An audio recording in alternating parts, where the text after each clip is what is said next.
आपको सबको नमस्कार। एक बहुत ज़रूरी बात आज मैं आपसे करना चाहता हूँ। जितने भी लोग देश के बारे में सोचते हैं, देश के बारे में चिंता करते हैं, उनके सामने आज मैं 2-4 बातें रखना चाहता हूँ। पिछले कुछ दिनों से आप लोग देख रहे हैं कि किस तरह से आम आदमी पार्टी के ऊपर एक तरह से दमन चक्र चलाया जा रहा है, कुचलने की कोशिश की जा रही है आम आदमी पार्टी को। हमारे अभी तक 10 एमएलएज को गिरफ्तार किया जा चुका है।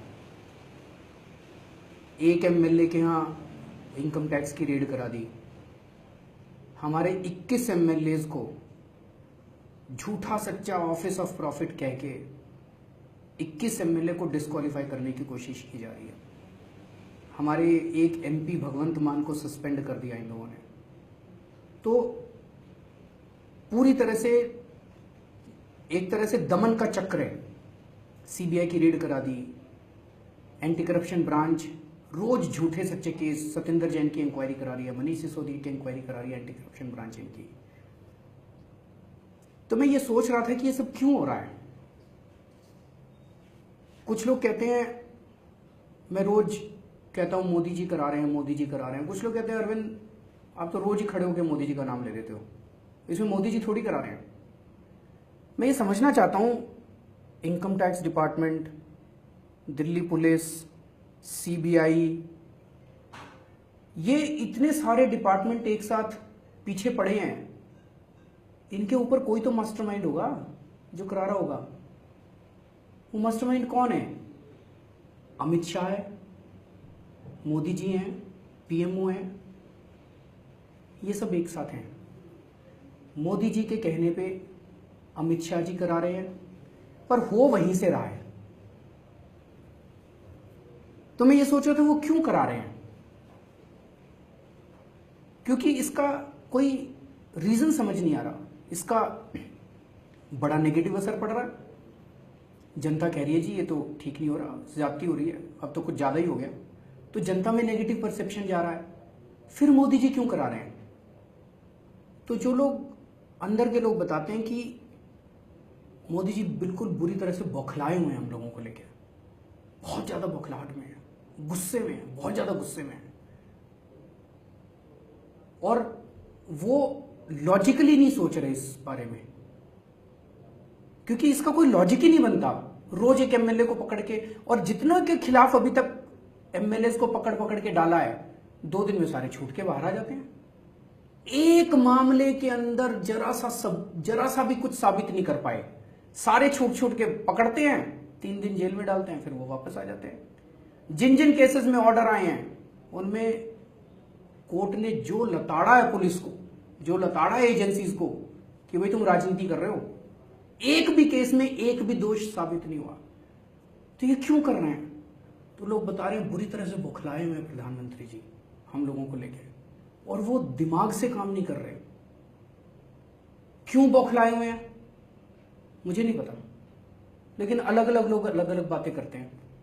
कुछ लोग कहते हैं दिल्ली में काम बहुत अच्छा चल रहा है, केंद्र सरकार काम नहीं कर पा रही बिल्कुल, तो कंपैरिजन हो रहा है। कुछ लोग कहते हैं कि दिल्ली की हार को नहीं पचा पा रहे।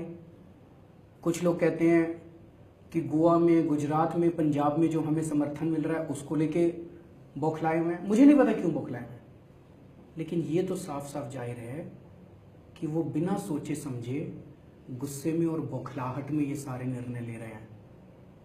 ये मेरे लिए सबसे ज़्यादा चिंता का विषय है कि अगर किसी देश का राजा बौखलाहट में बिना सोचे समझे गुस्से में निर्णय लेने लगेगा तो उस देश के लिए तो बड़े खतरे की बात है।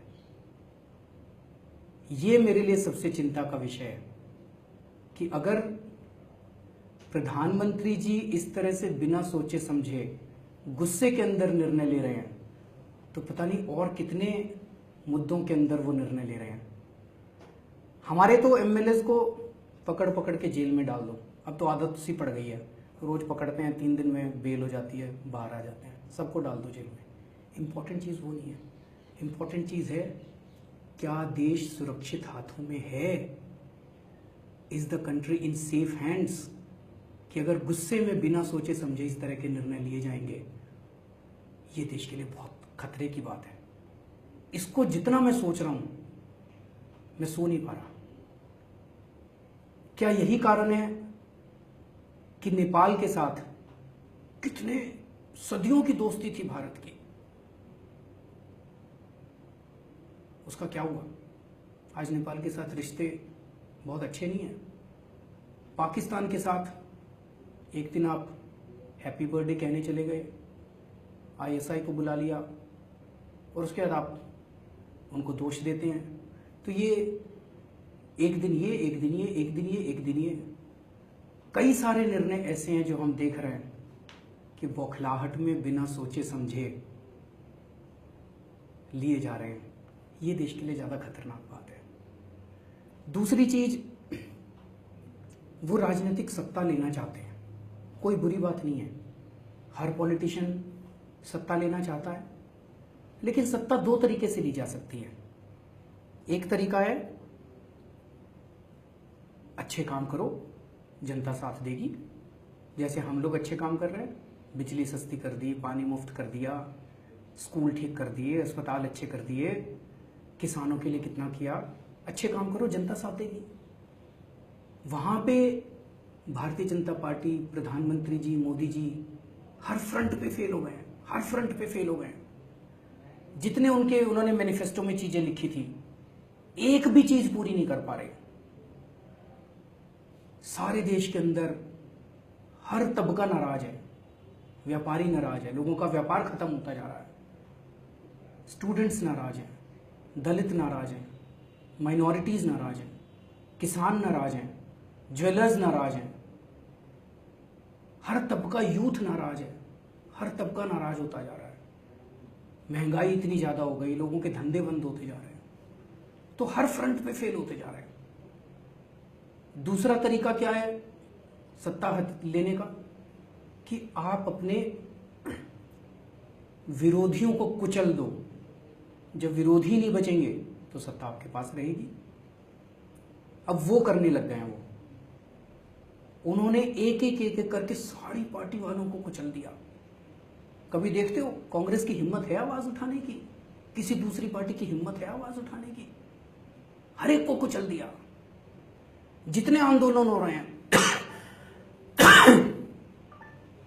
दलितों की तस्वीरें आपने देखी हुई, दलितों ने आवाज उठाई, दलितों को कुचल दिया, रोहित वेमुला को कुचल दिया, किसानों को कुचल दिया, यूथ को कुचल दिया, स्टूडेंट्स को कुचल दिया। जितने हमारे ऊपर इन्होंने सब कुछ छोड़ दिया, हमें कुचलने में इन्होंने कोई कसर नहीं छोड़ी। आम आदमी पार्टी को गिरफ्तारियां कर दी, सीबीआई छोड़ दी, एसीबी छोड़ दी, दिल्ली पुलिस छोड़ दी, इनकम टैक्स डिपार्टमेंट छोड़ दिया। हमारे हौसले को ये नहीं कुचल पा रहे। इनके सारे दमन के बावजूद हमने इनके सामने झुकने से मना कर दिया।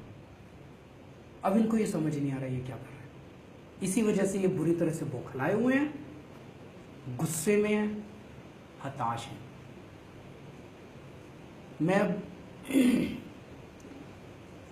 आज सारे वॉलंटियर्स को, सारे एमएलएज को, सारे मंत्रियों को, सबको कहना चाहता हूं, ये बड़ा क्रिटिकल समय है। आप लोग सब लोग सोच लो, परिवार में भी बात कर लो। आने वाले समय में ये दमन बहुत गंदा होने वाला है। ये किसी भी हद तक जा सकते हैं, हमें मरवा भी सकते हैं, ये मुझे भी मरवा सकते हैं, कुछ भी कर सकते हैं। ये अपने अपने परिवार में बात कर लो। अगर कुर्बानी देने के लिए तैयार हो, जेल तो बहुत छोटी चीज है, जेल तो मुझे लगता है सबको जाना ही पड़ेगा, ये क्लियर है। सारे एमएलए को जेल जाना पड़ेगा और कई बार जाना पड़ेगा। जेल के साथ साथ आपका कुछ भी हो सकता है। अगर तैयार हो तो साथ रहो, अगर तैयारी नहीं है, कमजोरी है मन में, तो छोड़ दो अभी थोड़े दिन के लिए। जय हिंद।